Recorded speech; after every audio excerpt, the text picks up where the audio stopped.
रवि गढ़पाले, प्रदेश अध्यक्ष छत्तीसगढ़ संयुक्त अनियमित कर्मचारी महासंघ। और मेरे हाथ में एक कागज़ है जो कि मैंने आरटीआई के माध्यम से निकाला था। ये लगाया था मैंने जन सूचना अधिकारी क्रेडा प्रधान कार्यालय रायपुर से। मेरे को ये सूचना के अधिकार के तहत ये कागज़ मेरे को प्राप्त हुआ और ये कागज़ मैं आप लोगों को इसलिए दिखाना चाह रहा हूँ। और ये सभी अनियमित कर्मचारियों के लिए ये दस्तावेज बहुत इंपॉर्टेंट हो जाता है। वो इसलिए इंपॉर्टेंट हो जाता है क्योंकि इस दस्तावेज में मैंने जानकारी मांगी थी क्रेडा से कि आपके विभाग में कभी कोई अनियमित कर्मचारी को नियमितीकरण किया गया है क्या करके।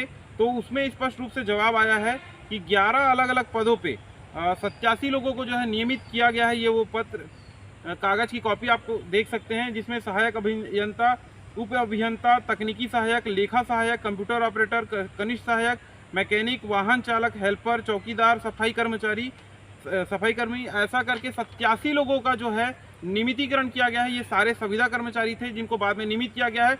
और जहां तक मेरे को जो जानकारी मिली है, ये जो सारे संविदा कर्मचारी थे पहले प्लेसमेंट के माध्यम से भर्ती किए गए थे। प्लेसमेंट से इनको संविदा किया गया है और उसके बाद फिर इनको नियमित किया गया है। हालांकि मेरे पास इनकी जो प्लेसमेंट में इनकी पहली जो भर्ती हुई थी उसकी अभी कोई तथ्यात्मक जानकारी नहीं है, उसकी जानकारी भी मैं जुटा रहा हूँ। लेकिन एक तरफ जहाँ पर भूपेश बघेल जी की सरकार और कांग्रेस पार्टी ने हमसे नियमितीकरण का वादा किया था और अपने जन घोषणा पत्र में नियमितीकरण की बात करी थी, उसके बाद भूपेश बघेल जी हमारे मंच पे आते हैं। खुद छत्तीसगढ़ संयुक्त अनियमित कर्मचारी महासंघ के मंच पे आने के बाद उन्होंने कहा कि भाई नियमितीकरण करने के लिए हम पिंगुआ कमेटी एक गठित करेंगे करके। और उन्होंने एक 5 IAS लोगों की अध्यक्षता में एक कमेटी का गठन किया। लेकिन वो कमेटी की रिपोर्ट आज 4.5 साल होने के बाद भी उसकी रिपोर्ट सार्वजनिक नहीं हो पाई है। बहुत ही गैर जिम्मेदारा बयान जो है भूपेश बघेल जी देते हैं हमेशा, चाहे उनको विधानसभा में जवाब देने की बात आती है या फिर पत्रकारों के द्वारा अगर नियमितीकरण का सवाल किया जाता है तो केवल रटा उनका जवाब रहता है कि कमेटी बना दी गई है। कभी उनका जवाब रहता है कि AG साहब से अभिमत मांगा गया है, उनके अभिमत के बाद जो है नियमितीकरण किया जाएगा। कभी वो डेटा इकट्ठा नहीं हो पाया है, 22-25 विभागों की डेटा आ चुकी है, 20-22 विभागों से डेटा आनी बाकी है।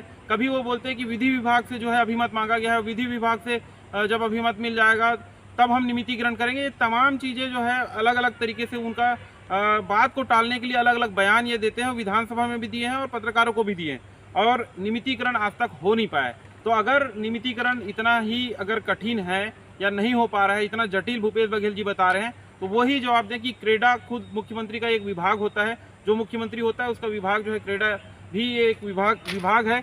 और इस विभाग में अगर 87 कर्मचारियों का नियमितीकरण हो गया है और ये लिखित में